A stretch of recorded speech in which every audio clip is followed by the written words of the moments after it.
শুক্র ও শনিবারের জন্য কর্মসূচি স্থগিত করেছেন চট্টগ্রাম বন্দরের শ্রমিকরা। প্রত্যাহার না করলে সরকার কঠোর ব্যবস্থা নিবে বলে জানিয়েছেন নৌ পরিবহন উপদেষ্টা এম সাখাওয়াত হোসেন। আজ বন্দর কর্তৃপক্ষ ও আন্দোলনকারীদের সঙ্গে বৈঠক শেষে তিনি এসব কথা বলেছেন। এ সময় উপদেষ্টা জানান, বিদেশি কোম্পানিকে ইজারা দেওয়ার চুক্তি থেকে সরে আসবে না সরকার। চট্টগ্রাম থেকে আরও জানাচ্ছেন সৈয়দ তাম্মিম মাহমুদ।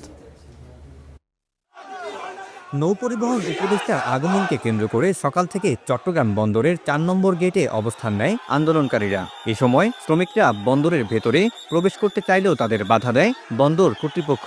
শুধুমাত্র নৌপরিবহন বিভাগের শ্রমিকদের ছাড়া কাউকে ভেতরে প্রবেশ করতে দেয়নি তারা। আমাদের লোকগুলোকে প্রেশার ক্রিয়েট করা হয়ে ওই মানুষগুলোকে নিয়ে যাচ্ছে জাহাজ চালু করার জন্য।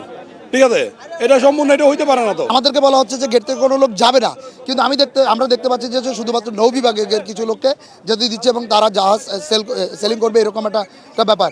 বৃহস্পতিবার সকাল 10:30টার কিছু পর নৌপরিবহন উপদেষ্টা বন্দরের গেইটে পৌঁছালে তাকে ঘিরে স্লোগান দেয় আন্দোলনকারীরা। পরে 11টায় বন্দর কর্তৃপক্ষের সঙ্গে বৈঠকে বসেন তিনি। দুপুরে আন্দোলনকারীদের সঙ্গেও বৈঠক করেন, তবে সেখানে কোনো সমাধান আসেনি। এ সময় সরকার কঠোর অবস্থানে যাবে বলে হুঁশিয়ারি দেন নৌ উপদেষ্টা।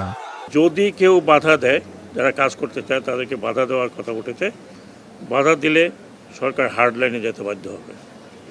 সেটা যাতে না হয় আমি ওনাদের কাছে এটাই অনুরোধ করেছি যে পোর্ট বন্ধ রাখা, এইভাবে বন্ধ রাখার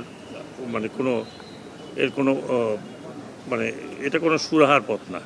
তবে বৈঠকের পরে উপদেষ্টার আশ্বাসের ভিত্তিতে আগামী শুক্র ও শনিবার কর্মসূচি স্থগিত করে আন্দোলনকারীরা। তবে সিদ্ধান্ত পরিবর্তন না হলে আবারও কর্মবিরতিতে যাবে বলে হুঁশিয়ারি দেন নেতারা। আন্দোলনে থাকা কর্মচারীদের বিরুদ্ধে প্রশাসনিক যে সমস্ত ব্যবস্থা গ্রহণ করা হয়েছে, কোনো ব্যবস্থা কার্যকর রাখা যাবে না। সকল ব্যবস্থা প্রত্যাহার করে কর্মচারীদেরকে তাদের স্ব স্ব জায়গায় পুনর্বহাল করতে হবে, এই বিষয়টি উনি আশ্বস্ত করেছেন।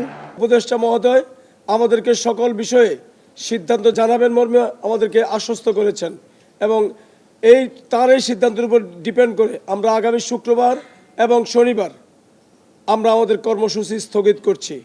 শনিবারের মধ্যে যদি সিদ্ধান্ত না আসে তাহলে রোববার থেকে আমাদের কর্মসূচি পুনরায় চলবে। কর্মবিরতির ফলে গেল দুদিনেই বন্দরের জেটি থেকে ছাড়া ও জেটিতে আসার জন্য অপেক্ষায় আছে 28টি জাহাজ। আমরা বার্থ অপারেটররা প্রতিদিন গড়ে 30 থেকে 35 লাখ টাকা করে আমাদের সম্মিলিতভাবে আমাদের ক্ষতি হয়েছে, যেটা আমাদের সামনে রোজার সময় শ্রমিকদের ঈদ বোনাস এবং স্যালারি সহ সবকিছু পেমেন্ট করতে আমাদের খুব দুরূহ হয়ে পড়বে। এদিকে লাগাতার কর্মবিরতির ফলে আটকে আছে প্রায় 14,000 একক রপ্তানি পণ্যের কন্টেইনার। এগুলোতে আনুমানিক প্রায় 8,500 কোটি টাকার পণ্য আছে। Syed Tammim Mahmud, star news, Chittagong.